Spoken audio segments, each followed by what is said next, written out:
I feel more alive in this business than I've ever felt because I believe that it is extremely mission-based. And my goal is to get as much money in the hands of women as possible and allow them to have the freedom that they truly deserve in a world that could be built for them.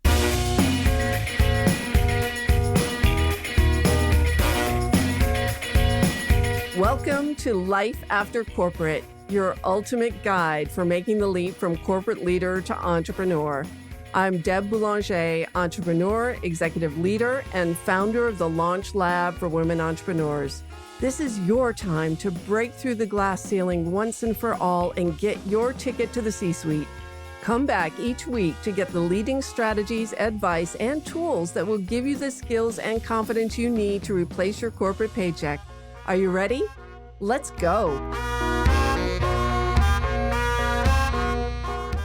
Welcome to another episode of Life After Corporate, my friend. And if you're new to our show, welcome home.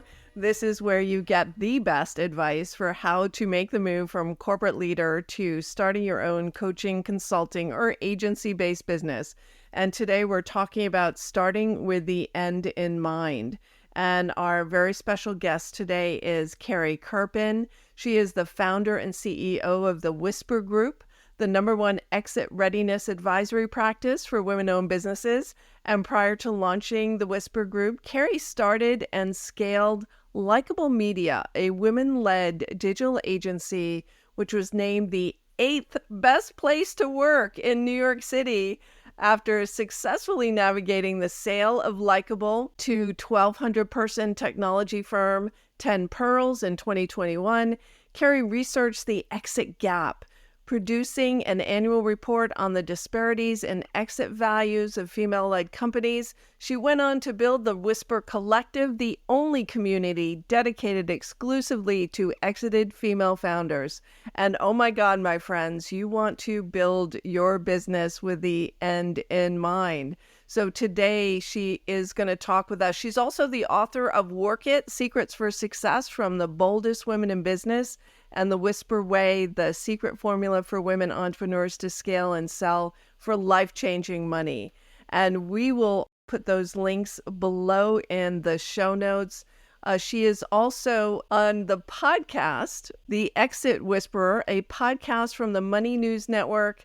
And she's a certified exit planning advisor. I didn't know that. Yes. And she's a fellow Long Island gal. She's on the other side of this very Long Island. And also a dog lover. I love you, Carrie. Thank you for agreeing to be on our show. Deb, thank you so much for having me. I couldn't be more excited to be here. There is most certainly life after corporate, and I'm so happy that you're sharing stories about how to do it. I got little tears in my eyes right now from being so happy to have you on this show because, you know, I launched Life After Corporate because, you know, women really struggle in corporate settings, you know, to really get that seat at the table, and then the emotional and soul sacrifice that it takes to keep that seat at the table. And yet, when we make the leap to entrepreneurship, we tend to make 30 cents on the dollar. So my mission is to close that revenue gap with women founders. Your mission is to have them exit for a ton of cash. Yep. And we can't wait to hear your story. So tell us a little bit about, were you always an entrepreneur? Was Likable something that you started when you were really young, or were you in corporate too? So I was in corporate. I think I was, now looking back, I don't think I would say I was really young, but I was really young. I was 29 when we started Likable. But, you know, I built my career through corporate, went into marketing, worked on the brand side, ended up realizing that I had an ability to sell. Like I was really, I was very personable. I wanted to connect with everyone, and I was comfortable at a very early age talking about money. And so even though I was scared, I took a leap into media sales. So I went from corporate, you know, really like buttoned up, to a sales role, which is a little more entrepreneurial because you kind of like keep what you kill, if that makes sense. Like you're totally accountable to your number.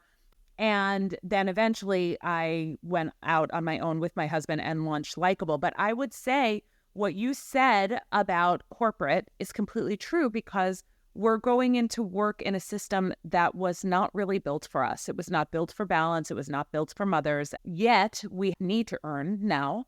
And so we are in a space where we have to participate in some form of this game. And it's very difficult. So what you're really doing God's work there, Deb. It truly is God's work. It was a divine assignment. And when I got the assignment, I kind of looked up and said, do you know how much money I make? Are you sure this is what you have in mind for me?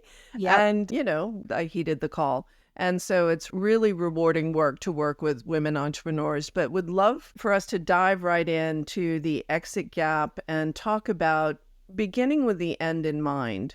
And if you want to build a business for exit, and you also want to build a business, well, if you're going to build it for exit, you have to have all the other things in place. So let's just reverse engineer the exit and what you have to have in place in order to have a scalable business.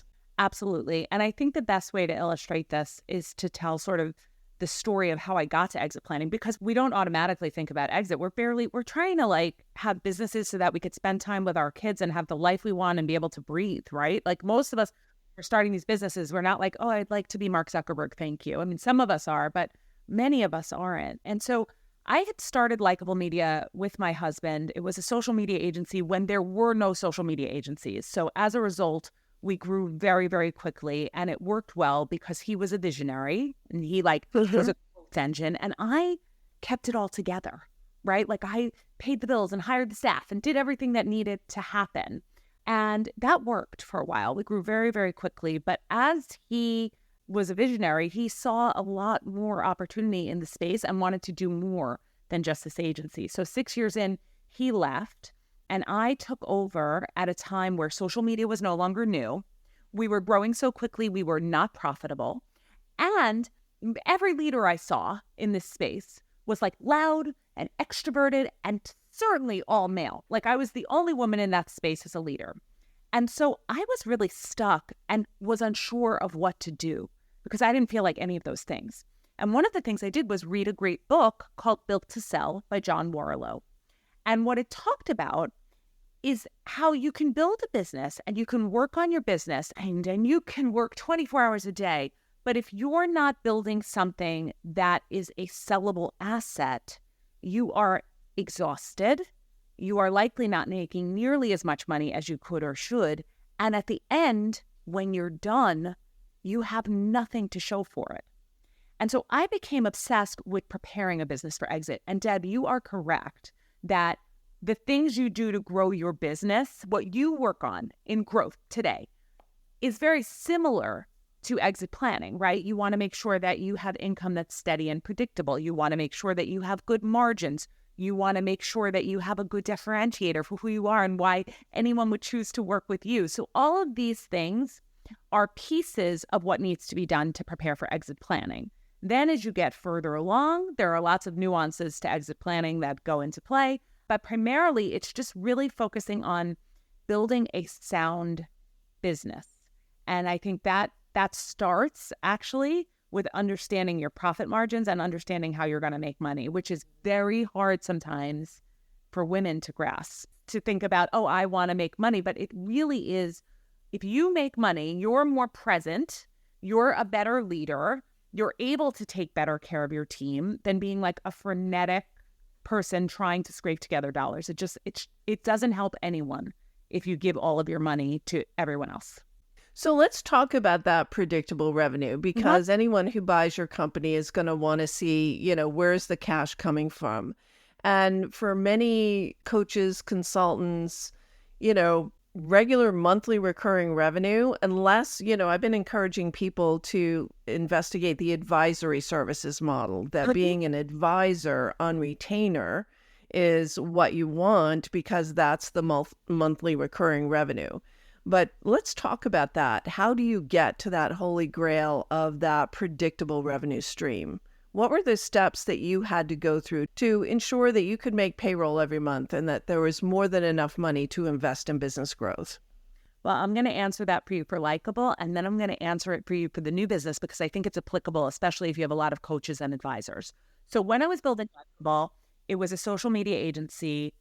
One of the things that I realized was that content was ever changing.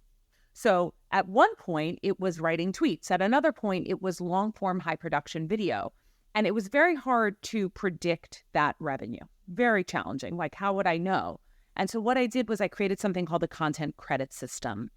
Clients would subscribe to a certain number of credits, and all of the credits would equate to X pieces of content. So let's say you had 20 credits in a month and you wanted a high-level production video, that would be all of your 20 credits. But if you were tweeting, it would be like 200 tweets, right? So it enabled us to be flexible, and it enabled us to be able to build something that could ever change without having to constantly renegotiate a retainer. So I looked at making it easy to have a retainer that they would use, and they could also like bank and borrow. Like if they did less content in January, they could do more content in February. And I made it easy for them to be able to subscribe. And so that is one of the things that really worked very, very well for Likeable. So that's very practical. And brilliant and really innovative and brilliant. It was one of the first things that I did when I took over. And I was so nervous about it because it was different. You know, it's like, and that's the other thing is like, don't be afraid to be different. And I'll tell you though, with advising, so now I work with women business owners on getting exit ready. And one of the first things I did was I said, okay, I have to take my own advice. I got to do all recurring. So I signed immediately these recurring advising contracts. Well, guess what I learned? I learned that I have a lot of trouble when working just for myself establishing boundaries to not spend all of my time with these women because I'm madly in love with them. I'm in love with them. Want to get Welcome to my world. I mean, right? So you become like, all of a sudden, I'm like a fractional COO, and I can't scale that way because I am on a mission to build a large, substantial business so that I can help close the exit gap. And if I do that, I'll be sucked in within moments. And so what I did was I created what I called repeating revenue. So I do blocks of projects that you repeat. So I do one project is I start with a valuation and I give you a report on exactly what you need to do to get to the valuation you want that is based on your lifestyle. I look at your personal exit readiness, your professional exit readiness. I tell you exactly what to do and when, and here you go. And then if you want my help executing it, I do it in very specific stages because I know myself. And so I want to be careful when we talk about recurring revenue that people don't think that you just must do retainers and then you feel totally attached and can't scale. You have to do what works for you, but I'm always thinking about how do I make someone a repeat customer and how can I predict when they will repeat. Amazing.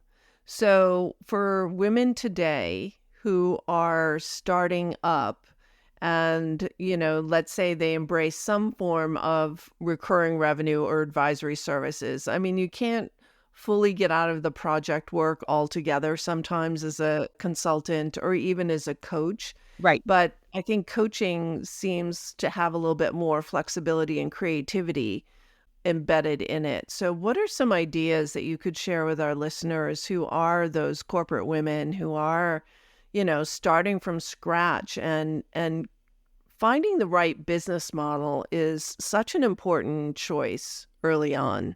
It's so important, but you also have to know that what you start with may not be exactly what you go to, what you end with.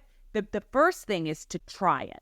But what I will tell you, and what is the common theme, I've actually never thought about this, but the common theme between Likeable and the Whisper Group that I have done in my head, and I don't know if this is uniquely female, it could be. I price and to offer services by deliverable versus I'm going to endlessly talk to you. If I were going to coach or talk to you, I would want to do like a report at the end or some kind of deliverable because I think that it is important to have something tangible that you're offering as that service. And I think for me, when I price by deliverable, it helps me set boundaries. So even if that is, I have 4 meetings a month and I have texting at this time and I have, you know, whatever it is, I want to be crystal clear on when you're paying, you know what you're paying for, and I know what you're paying for, and I'm going to try really, really hard to stick to that with kindness, but I'm going to try very hard to stick to that. Yeah. That makes sense. What are you doing now? Tell us about the Whisper Way. Like, what is the Whisper Way all about? Who are you working with? I mean, there are so many, it seems like there are clubs that you need to belong to. Like you have your 100K club, you have your 500K club, and then you have your 7-figure club and above. So who is the Whisper Way for, and how do we get involved? Yes. Okay. So I'm going to tell you, first of all, I feel more alive in this business than I've ever felt because I believe that it is extremely mission-based. And my goal is to get as much money in the hands of women as possible and allow them to have the freedom that they truly deserve in a world that could be built for them. And so that's really what I'm thinking about. And here's how I'm doing that. First of all, I believe that the coaching world is very, very saturated, right? There's so many coaches, there's so many things that we have. And what we want and what we need when we're prepping to sell our business is to learn from someone who's done it before. So when I was selling my business, I felt that I had no women to go to. I felt utterly alone. Like I was in this room full of men and had no idea what the heck I was doing and just sort of fumbled. I had a great advisor, but like, who were the people in my corner that I could talk to? And so I came up with this idea. First, I started with the concept that I was going to form a company called the Whisper Group. And Whisper stands for the 7 elements needed to build a sellable business, which is understanding your why, your how, your income, your secret sauce, your profitability, your exact team, and your roar factor, how you are going to present when you are inevitably torn apart in that type of transaction. It's very, very challenging. And what I decided was I wanted to form a collective of exited female founders across different verticals. So like I'm an expert in the agency space. I'm not going to tell you how to sell your cookie business. I might know, but I really wanted to pair up people in the exact same verticals with one another. So a woman comes in, she's an agency owner or in a services business. She's a consultant. She wants to learn how to build her business to sell. I'm your girl. However, if I have someone who wants to sell a cookie business, I'm going to match them with Sheila Maines, who sold Brownie Brittle for 9 figures. I really wanted to build a collective of women who could help other women get not only business ready, but personally ready to exit. And so I built a variety of products that do that. And I have this beautiful community of women that support one another in this space. And so what's involved when you join the Whisper Network? Okay. So if you're an exited female founder, you're joining the Whisper Collective, and that's a community of exited female founders. You talk about things that exited female founders talk about. A lot of them want to reinvest. A lot of them want to talk about what to do with their money. A lot of them just want to hang out and get drinks. That's great. If you're an aspiring business owner, you're somebody who's built a business, and generally we work with folks who are very close to, if not at 7 figures in revenue. You want to be at least off the ground and have like a pretty regular standard business that's functioning. You don't want to be brand new startup in the space that we're working currently. And you are a woman and you are looking to understand what exit options might look like. You don't necessarily want to exit tomorrow. You just want to understand. Well, we have something for you. So we have 3 different areas of our business. I like to call it, and in exit planning, we talk about gates. You have to pass through certain gates before you go to the next one and actually get to sale. So my first gate is called the why gate, and that is an opportunity where folks can come in and say, I don't really know like what I need to exit for, what I want to exit for. I don't know what this is worth. I have no idea what I'm doing. I just want to think about it. That's a great starter product. And that product, we do evaluation, we talk about your personal goals, and we set a plan, like hypothetically, like what would exit look like? What would you do afterwards? And that's our starter gate. And once you really understand your why, you're able to go into your how. And with how, what we do is we have the advisor go through a strategic planning process with you, which is very similar to a lot of the EOS or value builder stuff that's out there today. A burn harnesses stuff is great. We have one that's really focused on exit readiness. So like these are the steps we need to take to really get you to that goal, to get you ready to sell. And that's quarterly and annual planning.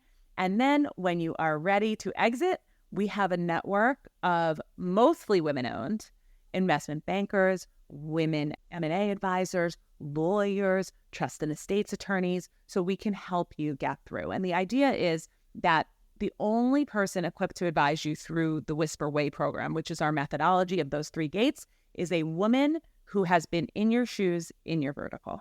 Amen. This is so exciting. You are such an innovator, Carrie. I mean, really, you're so in tune, and that's what entrepreneurship is all about. Like really being in tune, having your ear to the ground, understanding, where your people are going, what they need next.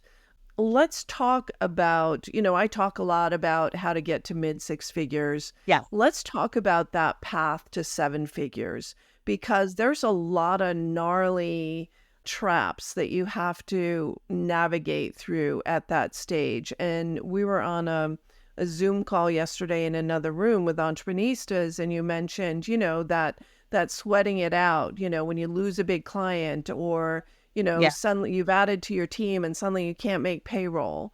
What are some of the things that you went through on that path? And I know you had a rapid growth. What were some of the challenges you went through in that rapid growth phase?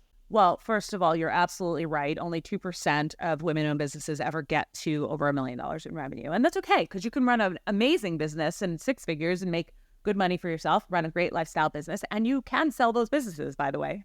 But in terms of the challenges that I went through, I had no idea how to operate and run a business. I was a salesperson.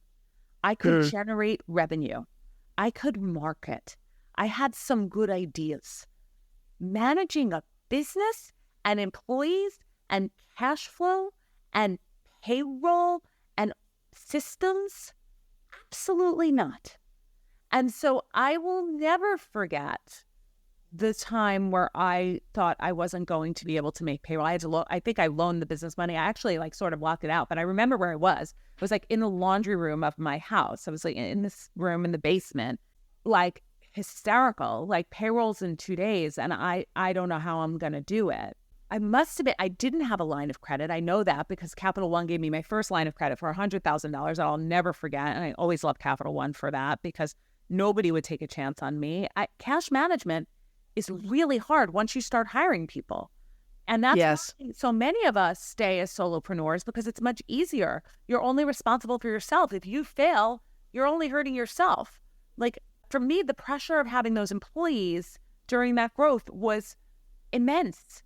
And then other areas that were keeping clients. How did I know the right balance of who to hire, be able to afford to pay them, and make sure my clients were serviced well? That was the constant dance until I got to enough of a scale that it sort of evened out. But in the beginning, oh my God, Verizon wants us to do their social media. I mean, we had no business. We were, it was so early. Nobody knew what they were doing. Verizon, Neutrogena, you name these people. I had to hire people quickly for that, train them quickly for that, and then figure out how to pay them until the 90-day cycle and procurement. I mean, that was rough when you worked with bigger companies and they don't pay you. It's all of that is real, and I feel it, and that's all really hard when you're scaling. And then now I feel what it's like to be a solopreneur. I'm literally writing down every single thing I do right now, because I'm in rapid growth mode. I'm writing down every single thing I'm doing, and then I'm loading it into ChatGPT and saying, you're a recruiter. What job is this? When you're just starting out, it's you're a recruiter. What job does this? Because I need to hire someone and I don't know what to do. And I can only afford to hire one. It's these type of things, it's really hard. It's, thank God for ChatGPT. Oh, love it. I'm not loving AI. I'm not afraid of it at all. I'm totally excited by it and think it's for what it can do. Returns? Yeah, absolutely. And you got in touch with my friend Lauren Shaw, who's our AI expert. We actually license their content in our programs so that our clients learn from the best how to use these tools to their advantage.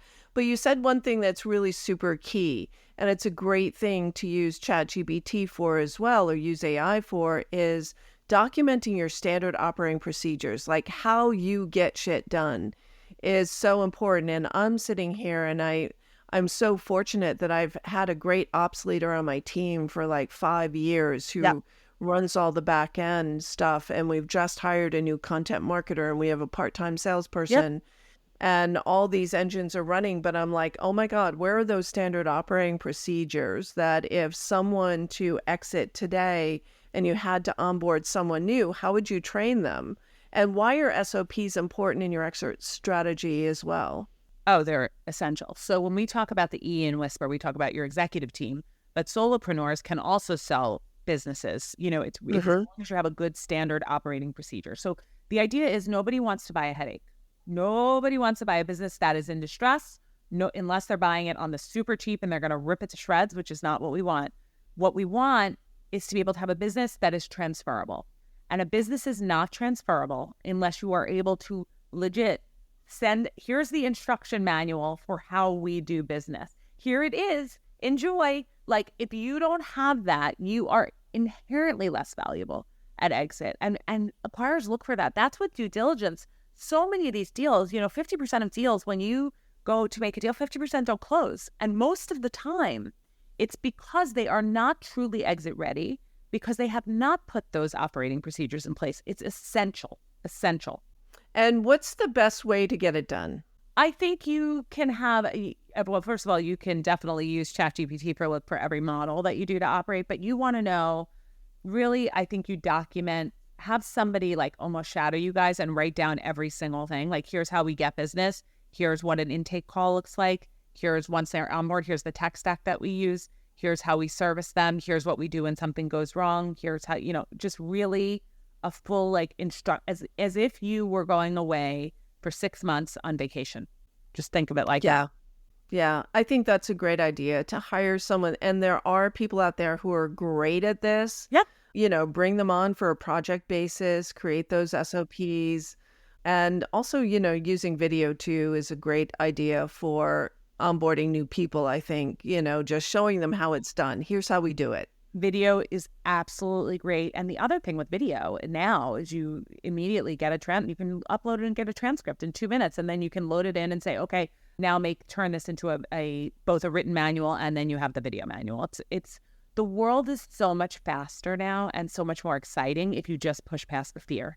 There's so much hesitation and fear about a lot of this. And then once I learned to not see it as a threat and use it as an accelerator to the business, wow, was I able to take off. Tell us more about that. When was a time where you felt fear and you really leaned into it, and in retrospect, you're so glad you did? Deb, I felt fear every ounce of my entrepreneurial journey. So one of the things, I have a podcast called The Exit Whisperer, and I interview women who've exited. And you know what? The difference between women who've exited for like 9 figures and then women who just, had a wonderful exit, but like not like those crazy ones.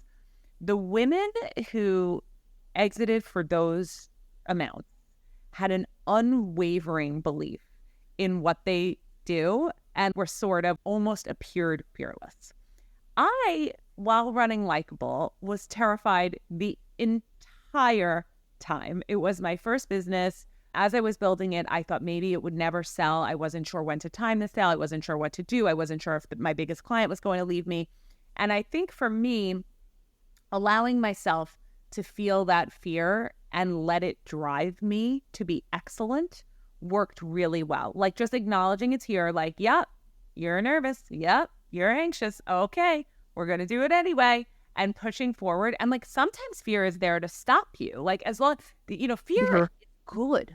If you have fear that's saying, this is not a good idea, but negative thoughts around fear, like, oh my God, what if this fails? What if this, it really does not serve. And so I learned how to sort of dismiss that stuff, use the fear that felt real, like, oh, this doesn't feel right. Maybe we shouldn't be doing this, and really push forward. And with this business, I could tell you, like, I do have a lot less fear. I have a lot less fear, partially because I'm more comfortable and had an exit, but also because I really wholeheartedly believe in it. I really do. And yeah, I think that's it. When you're totally driven by your why, it's like there is no other choice. Yeah. And I know, some women who are listening to this show feel like they're out there on the skinny branches, that they've taken such a risk to walk away from the paycheck. And truthfully, some of them don't do so mindfully, and they exit without a plan, without a cushion.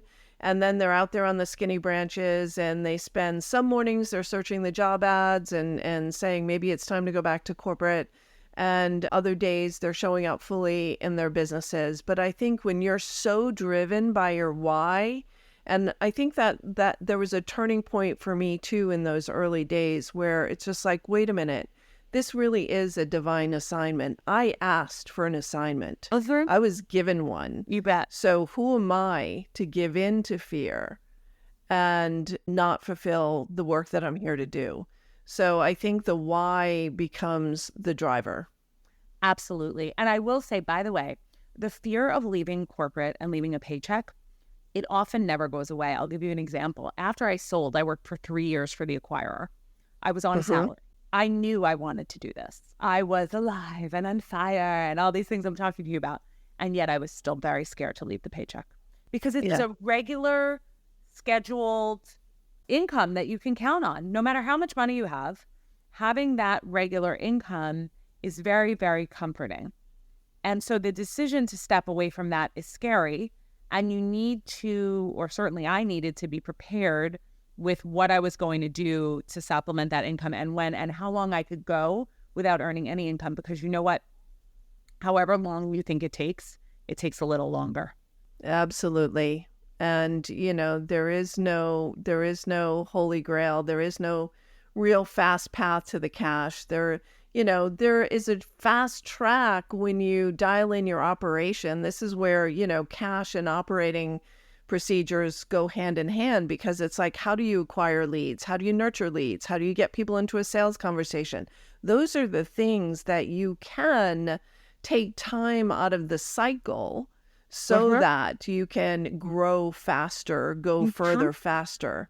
But when it comes to replacing a paycheck and making that transition from corporate to entrepreneurship, there is no fast path there. You have to go through the process of testing your idea, learning what operating principles you're gonna live by that produce that predictable, reliable revenue. Because we talk about reliable revenue all the time. We have a reliable revenue mastermind, but the mastermind is all about your technology, your systems, your processes, how you sell. All of that needs to be mastered and dialed in to have an engine that continues to run and grow. Absolutely. And, you come up with an idea, you get a few sales, it feels good, but without those types of systems, it's really very challenging. Yeah. This has been so great, Carrie, and I want to encourage everyone to get your books, right? So mention those books again. Work It for Success from the Boldest Women in Business was a book I wrote in 2017. It tells stories of lots of different women and their experiences. And the whole idea of Work It is that there's no one path to success, right? All of these women achieved success in many different ways. Some said yes to everything. Some said no to everything. Like it's just all different perspectives. But The Whisper Way, which comes out in May, is a very different book. I mean, this book is about how to build your business for exit. And it starts with a fable of 7 women, each representing one of the tenets of Whisper, and all with initials of their names, and talks about how they workshop together to build their businesses to be sellable. Some of them work, some of them don't, and you'll hear all about it. And then there's an implementation guide for you at the end. That book I put my heart and soul into. I can't wait for you all to read it, and it is out in May. All right, that's May 2025 if you're listening to this at a different time period. Grab Work It now, Secrets of Success from the Boldest Women in Business. And how else can people get in touch with you, follow you? Okay, here's all the things. Ready? So first of all, if you want to know about the disparities between male and female-owned businesses and the gap that's going on at Exit, go to closetheexitgap.com. If you're interested in the Whisper Group, you can go to wearethewhispergroup.com. And if you want to follow me on social media, you can follow me at Carrie Kerpen. This is a new thing. I have even though I ran a social media agency, I did not do a lot of my own personal content, and I have committed to a year of content. So please come follow me and say hi, because it's really terrifying out there. We're here. We got you. We're cheering you on from the sidelines, Carrie. Thank you so much for joining us today on Life After Corporate. Thanks, Deb. You are the best. Thank you, my friends. And we will see you next week on Life After Corporate with some useful advice and amazing tools for you to continue to grow and thrive. See you soon.